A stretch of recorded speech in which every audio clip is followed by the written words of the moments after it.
Sunny's on the IFL TV in association with MGM Marbella. I'm here at Trinity House today in Tower Hill for the Bad Intentions press conference between Chris Eubank Jr. and Spike O'Sullivan.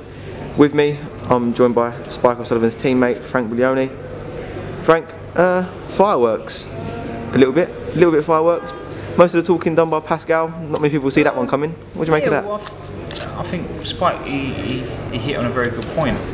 He'd done the talking that he needed to do to get the fight, and that was his intention, to get the fight, to get the big fight, big money fight, and put himself in a situation where he can go on to do big things.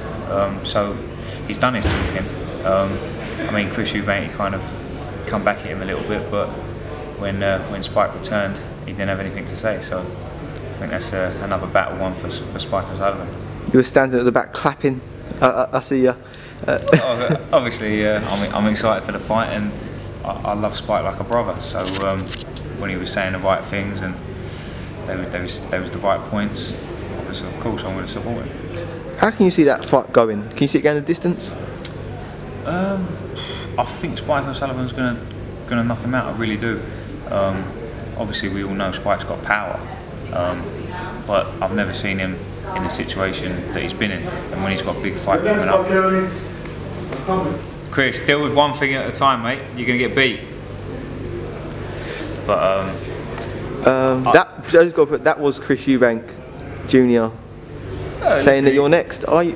He's got to obviously get through Spike first, if that happens. I hope he's thinking of another fight with me and overlooking Spike, because Spike's coming to win, and he's coming to hurt Eubank, so he's in big trouble. What's your immediate thoughts on that comment of Eubank saying you're next? Eubank, he talks a good talk, and he gets publicity from what he does, so can't really knock him for that. But I do think he's a lot of talk, and he builds that persona around being hated.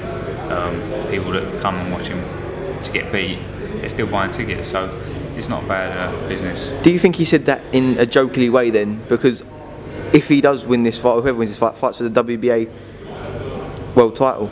Well, I'm sure he'd rather fight me than Golovkin, let's put it that way. Fair enough. I wouldn't fight either of you, because you're really hard. And you know why we know that? Because of the fight with Chudinov. How you been since then? Yeah, I've been very well, thanks, Sonny. I took a bit of time off, let everything recoup. I mean, I was back jogging a couple of weeks after, and then I went over to the States to see Spike and Steve and Norman box, and they both had first and second round KOs. So it was a nice little break for me. Was you on a Guinness out there? Nah, I don't really drink, to be honest with you, Sonny. I keep my head down. I train well, and after a hard fight, it's important to eat clean, maintain your diet, like the right food. Like a true athlete. Well, that's it. And obviously over the Christmas, I'll probably let my hair down a little bit if I haven't got a fight coming up. Have you spoke to Frank at all about a possible date? I've got a meeting with him next week, so we're gonna sit down and plot out the plan. See what happens. Who do you think is the best 168 fighter at the moment? What, in the world, or in the world? Domestically? World. 168. I'd say I think obviously Chudinov's up there. I think the Gal Chudinov. I think Abraham, he's there to be beat now. So Martin Murray, whether he's big enough and strong enough at super middle. What do you reckon about that fight? I think it's a good fight. I think I'm kind of leaning towards Arthur Abraham, just because he's been there, he's done it, and he's conditioned at that weight. Whereas Martin Murray, this will be his first true test at super middleweight. So I'm kind of leaning towards Arthur Abraham. Plus in Germany, he's got a lot on his side. But it's still going to be a good fight. I mean, hopefully Martin Murray can do it. So it'd be great if it'd be good for the domestic scene as well. Because I think if he does win that title, his first defence, I think, will definitely be against another Brit. I think. Yeah, possibly. Yeah. Plus, he's been there and he's done it. And he was unlucky not to get a world title at middleweight. I think it's very unlucky. In Argentina, I think he got robbed. Argentina and against Felix Sturm. I thought he done really well against Felix Sturm. who's Felix Stone's got a rematch against Chudinov in December, so that'd be interesting. Yeah. So yeah, the division is really interesting. I think Badu Jack's a good fighter as well. He's kind of come good. So you got Chudinov, Badu Jack, and De Gale probably all on that level, and I'd put Eubank just a little bit underneath that. If I asked you this question 10 minutes before the Fielding Smith fight, and I said, how do you think it's going to pan out, what would you have said? Well, I said Callum Smith to stop him early.